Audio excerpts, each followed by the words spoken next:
começar a falar hoje de um assunto bem importante e que aparece por aí para vocês.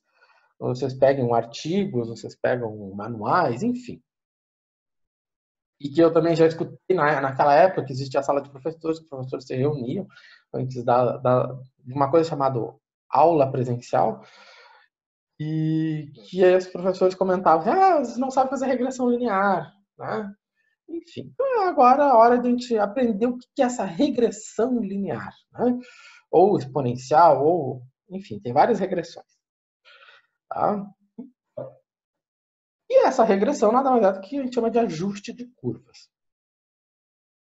Bom, entre outras coisas, para nós começarmos a falar disso, a gente vai falar um pouquinho, dar uma tangenciada lá na estatística, né? A gente vai falar um pouco sobre associação de variáveis. Então, tudo que nós vamos falar aqui são sobre associações de variáveis. Eu tenho duas variáveis, uma variável x e uma variável y.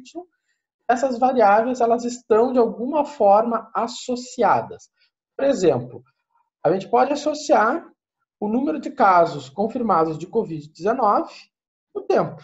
Ou seja, a gente pode pegar todos os casos desde o primeiro dia até hoje e nós criamos o que a gente chama de série temporal.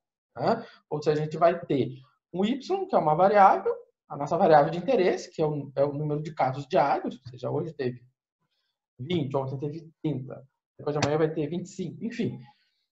Esse é o nosso y. E a gente vai colocar ele para cada dia. Então, dia 1, dia 2, dia 3, dia 4. E isso nós temos, né, o que a gente chama de série temporal. Explica essa variável é o tempo. Né?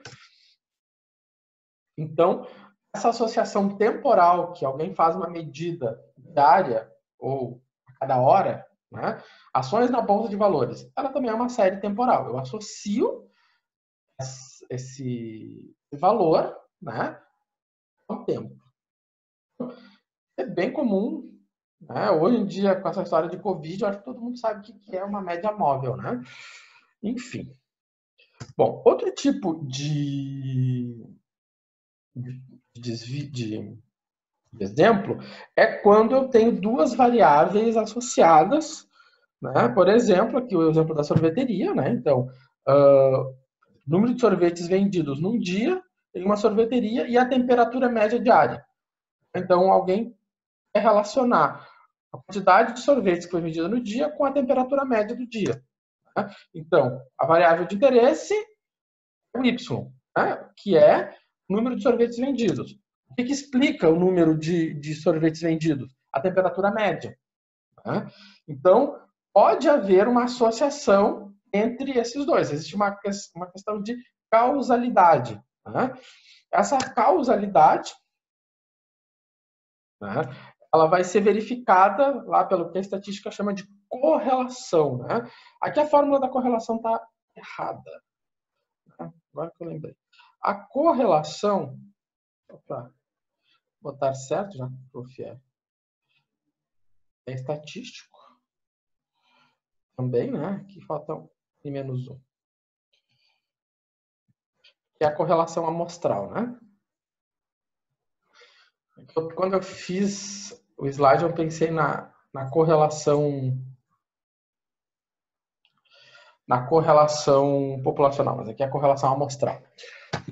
Então, a correlação, ela indica a associação entre duas variáveis, tá? Então, isso aqui é importante a gente comentar, porque a correlação, ela vai indicar se existe associação linear, ou seja, se as duas variáveis são linearmente associadas, tá? Então, isso é um conteúdo lá de estatística, tá? Tanto é que a gente pode ver que está envolvendo médias aqui, né? Está envolvendo desvios padrões, amostrais, enfim. É um outro assunto, porque essa parte de ajuste de curvas lá, que é tratado no capítulo de análise de regressão, né, ou modelos lineares, né, toda uma teoria bem interessante por trás disso, lá na estatística. Aqui a gente vai ficar só com a parte operacional, fazer as contas e achar o modelo. De filosofar sobre o modelo, de verificar as distribuições, isso é coisa de estatística. Bom, então, a correlação, a gente diz que, por exemplo, aqui eu coloquei aceitável uma correlação maior que zero, que o módulo de correlação maior que 0,6. Lembrando que a correlação entre duas variáveis ela pode ser positiva ou negativa. Se negativa é porque existe uma correlação inversa, ou seja, por exemplo, x cresce para y decrescer. Mas se ela é positiva, então x cresce e y cresce. Tá? 0,6 porque a correlação varia entre 0 e 1. Né? O módulo da correlação varia entre 0 e 1. Eu botei 0,6, mas, sei lá, vocês podem achar alguém aí que diga que achou uma correlação maravilhosa a partir de 0,4. Isso tudo vai variar do que vocês estão... da área onde está se estudando. Né? Então, alguém vai dizer, não, correlação aceitável é só a partir de 0,8. Né? 0,6 é pouco. Enfim, tudo isso vai depender da área.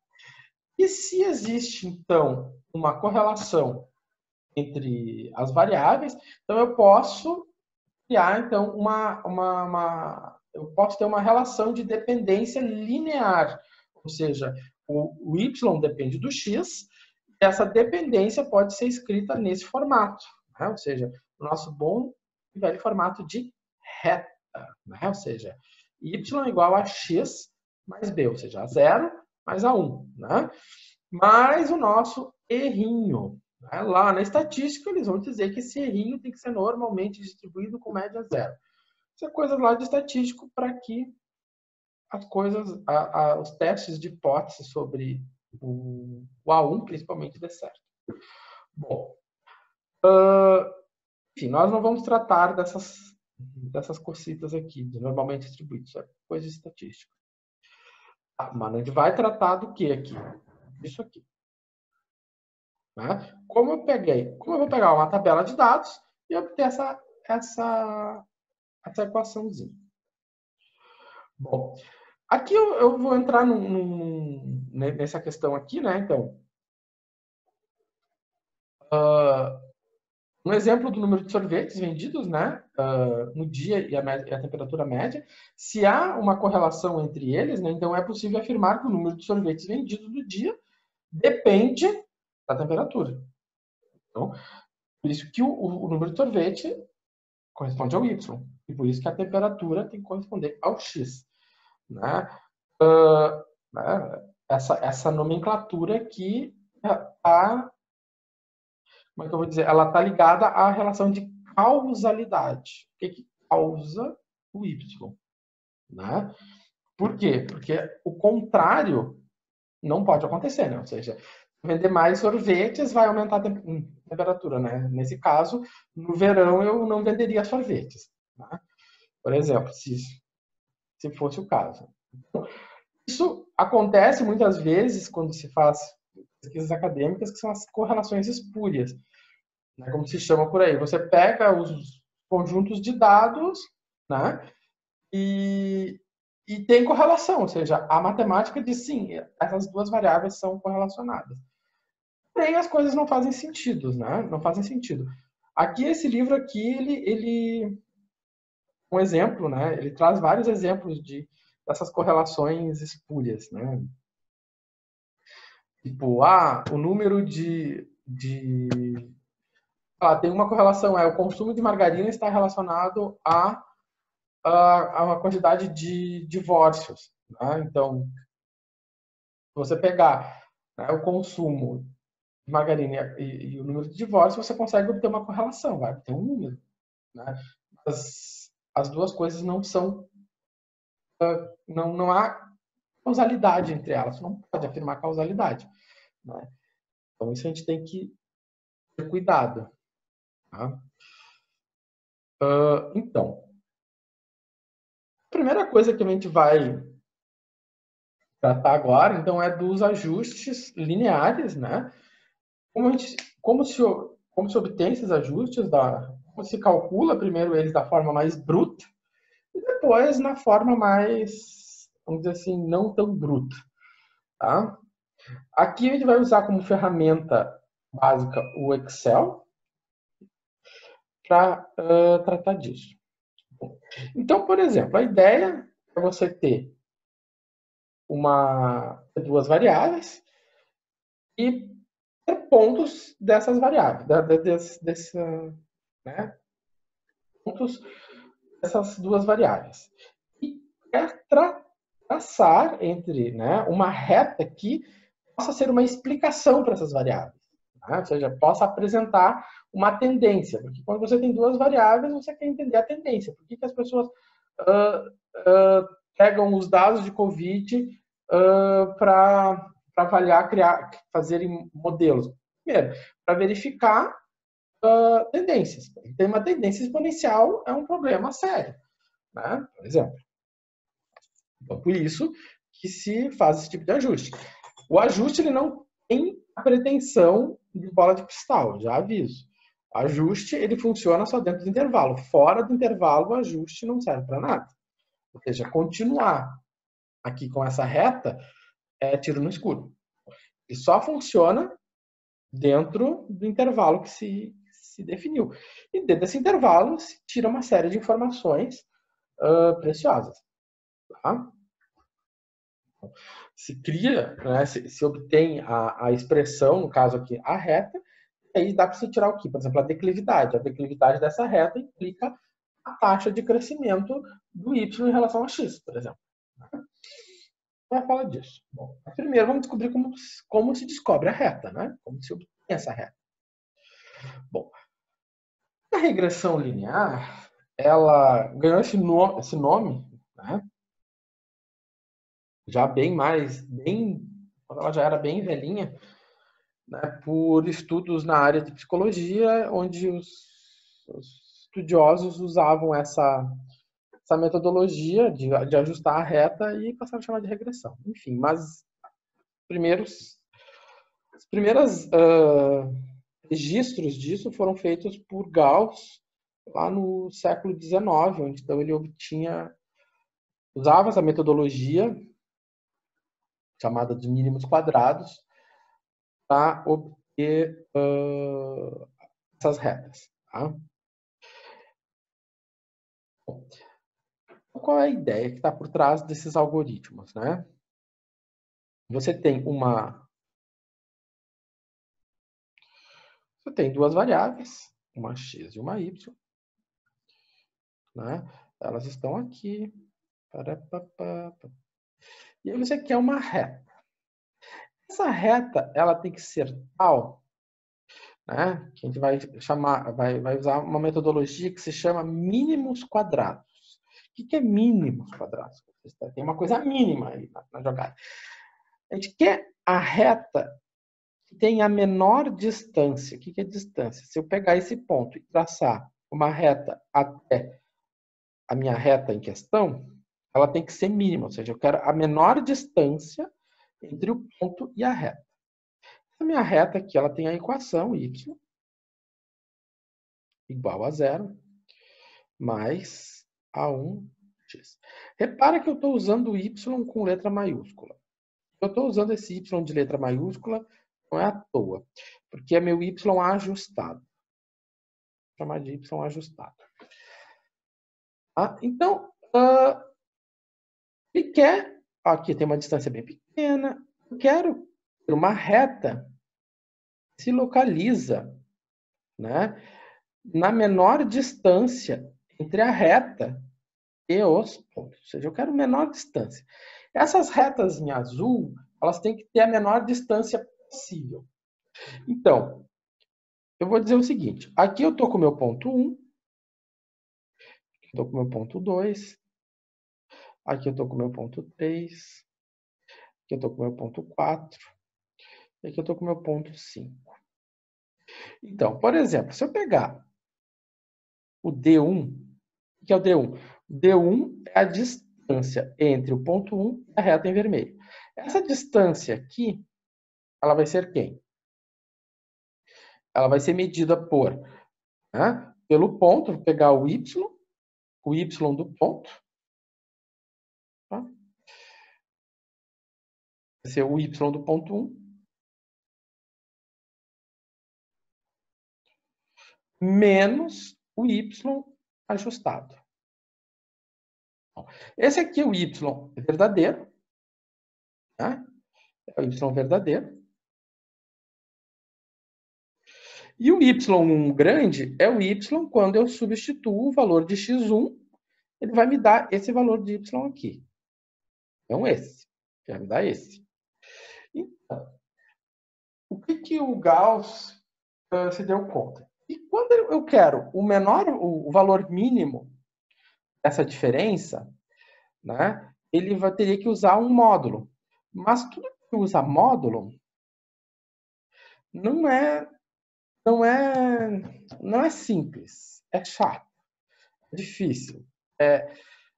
Então, o Gauss pensou o seguinte, não, mas por que em vez de usar um módulo, eu uso outra coisa que termina com sinal negativo, que aqui pode ter um sinal negativo, né? Não sei qual é o sinal disso aqui, e que é fácil de tratar, que é o quadrado. Então, ele resolveu elevar isso aqui ao quadrado. Né? E aí, então, surge a ideia dos mínimos quadrados. Ou seja, essa expressão aqui ela tem que ser mínima. Ou seja, essa distância, para isso, essa diferença tem que ser mínima ao quadrado. Só que eu não tenho só uma, eu tenho duas.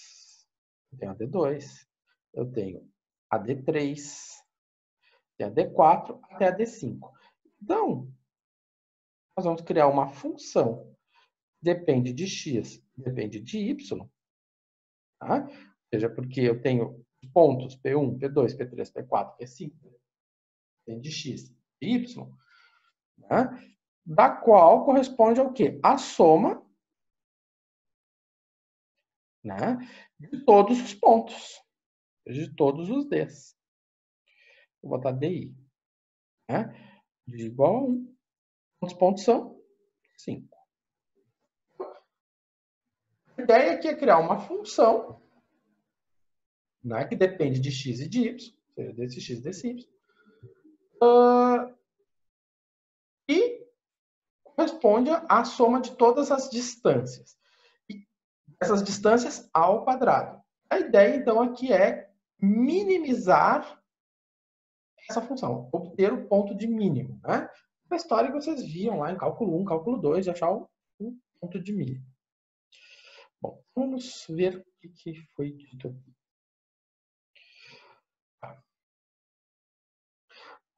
Então, a ideia dos mínimos quadrados é essa. Achar a reta com a menor distância entre os pontos. Tá? Um método chamado mínimos quadrados. O menor valor para a soma dos quadrados dos erros. Né? Essa função aqui, né? Ali eu falei que era em função de xy, e agora vou me corrigir, não é em função de xy, mas enfim, de A0 e A1, e eu já explico por quê.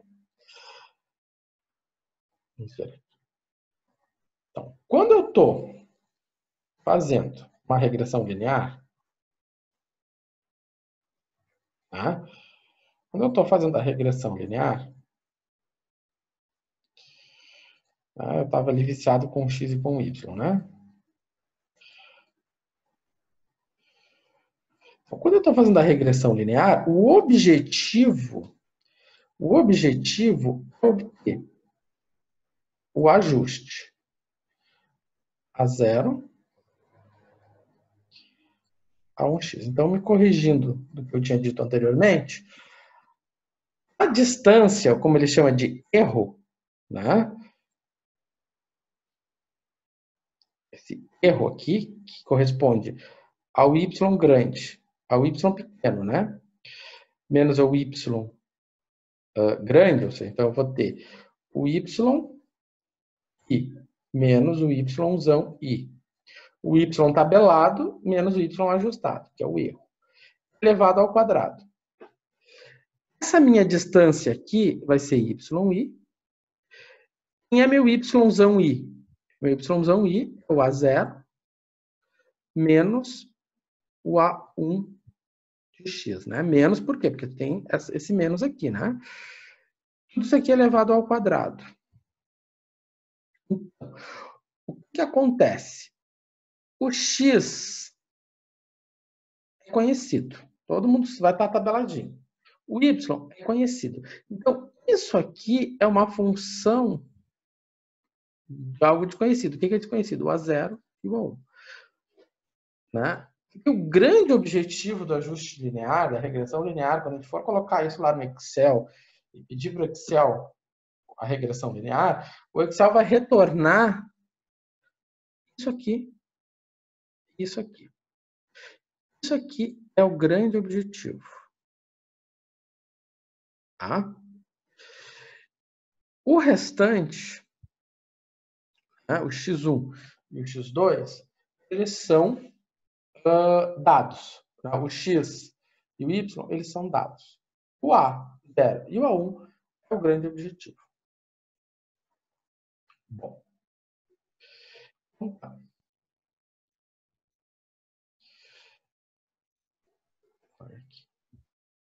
Bom, então, a regressão linear consiste em minimizar essa função. É uma função de duas variáveis, uma função de A0 e A1. Para minimizar isso, a gente faz as derivadas. Eu não vou entrar muito aqui nessa parte, porque quem quiser mais a fundo, né? Depois dá uma olhada como foi feita essas derivadas. E, como vocês viram lá em cálculo 1, né? Essas derivadas, o que a gente faz? A gente deriva igual a zero, vai ter um sistema linear, né? Onde a gente vai ter que descobrir o ponto crítico, o A0 e o A1. E a mesma coisa acontece aqui. Né? Eu derivei, vamos ter, então, um sistema linear. Tá? Quando eu vou ter um sistema linear, as minhas incógnitas são A0 e o A1. Tá? Eu vou ter esse sistema linear aqui. O que eu tenho nesse sistema linear? Então, vamos lá. Vamos ver que a gente tem, o que a gente estudou antes? Do sistema linear. Por quê? Porque agora a gente vai aplicar sistema linear. Resolver, por exemplo, regressão linear. Aqui, então, o que eu vejo? Tá? Se as minhas variáveis, as minhas incógnitas são A0 e A1, como é que fica a minha matriz? Minha matriz fica o K. O que é o K? É o número de linhas da minha tabela. Você tem uma tabela que você observou, sei lá, a 50 linhas observadas, 50 linhas anotadas. Né? Você tem as somas de x, somas de x ao quadrado, somas de y e somas de xy. Você monta a matriz A, quando você monta a matriz B, então você tem o quê? Um A, x igual a B, e isso aqui vocês já sabem fazer bonitinho, né? Isso aqui é um sistema linear. Então, o que acontece? Eu tenho aqui essa tabela. Se propõe, então, aqui a fazer uma regressão linear. Então, como é que a gente vai fazer essa regressão linear? Para isso, né, para fazer essa regressão linear, eu quero obter a equação da reta que se ajusta a esses dados. Então, primeira coisa, você vai fazer um gráfico desses dados. Você vai abrir o Excel, vai digitar esses dados aqui e vai vir ali em inserir. Quando você vai vir em inserir, vai vir aqui, né, onde está marcando a setinha. Vai fazer, né, um gráfico de dispersão, que é esse aqui. Vai inserir o gráfico, certo? Então, mano, aqui já está lá no Moodle para vocês, tá? Então, inserir, vai ali, que é o gráfico de dispersão. Né? Tem vários tipos, mas aqui, nesse primeiro momento, como você vai fazer uma regressão linear e vai avaliar a tendência, né? Vai colocar essa dispersão simples e vai ver a dispersão dos pontos. Tem uma reta. Tá? Então, podemos fazer a regressão. O que acontece? Né? O que a gente precisa na regressão? A gente viu que lá no sistema linear, o que a gente tem no sistema? A gente tem o número de linhas. Quantas linhas eu tenho? Eu tenho 1, 2, 3, 4, 5, 6. 6 linhas. Eu tenho aqui o somatório de x. Eu tenho aqui o somatório de x. E eu tenho aqui o somatório de x ao quadrado. Essa aqui é a minha matriz A. Então, eu vou ter que ter o somatório, eu vou ter que ter o x ao quadrado.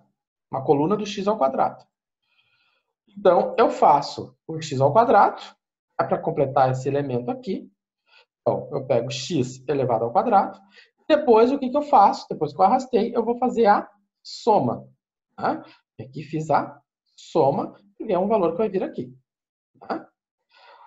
Daí, depois, o que eu tinha mais? Eu tinha o somatório de y, né? Que é o b, e o somatório de xy.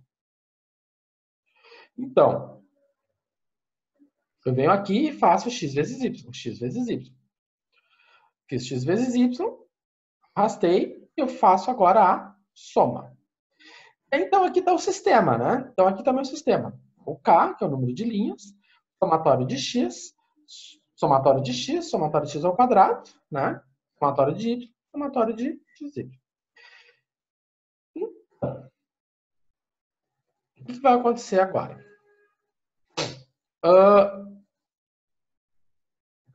Número de linhas são 6. Então, é o K veio para cá. O que é esse somatório de x? Somatório de x é quando eu pego todos esses números aqui e somo, né? Como eu mostrei ali para vocês, simplesmente usei a função soma. Tá? O que é o somatório de x ao quadrado? Bom, o somatório de x ao quadrado está aqui, né? Está aqui, 35,09. 35,09 é o valor. Tá? Então, peguei o 35,09. Tá? O somatório de y. O somatório de y está aqui, 33,5. Depois, o somatório de x vezes y. O somatório de x vezes y, aqui, né? Então, eu tenho aqui o quê? Eu tenho um sistema linear. Como é que a gente resolve o sistema linear? Bom, vocês sabem resolver esse sistema linear, né? Estão resolvendo coisas bem mais terríveis do que isso aqui. Um sistema linear. Tem gente resolvendo sistema 9 por 9. Tá? Aqui é um sistema 2 por 2. Então, escalonamento, né? Escalonamento bem simples, né? Eu pego esse número, divido por esse, multiplico pela primeira linha, somo com a segunda, eu vou obter que o meu A0 é 3,13 e o meu A1 é 1,42. Bom, está chegando ao final da primeira live. E aqui eu passei por cima de tudo isso aqui e vocês só olharam. Agora vocês vão ter 20 minutos. Nesses 20 minutos, tá? Vocês vão abrir o Excel de vocês e vão tentar implementar tudo isso que eu fiz. Certo? Vocês têm lá, eu já deixei esse material disponível para vocês no Moodle, para vocês começarem a mexer nisso e a implementar isso. Tá? Isso aqui, fazer o gráfico, fazer o x ao quadrado, fazer a soma, fazer o x vezes y, fazer a soma, montar o sistema e resolver o sistema. Tá? Dá para fazer isso em 20 minutos, porque resolver o sistema vocês já fizeram. Isso aqui é simples de fazer. Certo? Se a gente estivesse na sala de aula, não ia para fazer isso correndo. Isso aqui ia demorar 1 hora. Né? Passo por passo, pegar na mãozinha de cada um. Enfim, eu não posso agora pegar na mãozinha de cada um, vocês têm esses 20 minutos. Certo? Então, estou olhando ali 15 e 20, né? 15 e 6, não. Às 9h20 nós retornamos. Certo? Às 9h20 nós retornamos. Tá? Mas tentem mexer nisso aqui, que vocês só vão fechar as lacunas e botarem a mão na massa. Às 20h20, né, Celso? 20 horas e 20 minutos. Você falou 9h20, aliás, opa. Não, é o segundo tempo. É o segundo tempo. Aqui nós temos 3 tempos. Não, segundo tempo do Grêmio.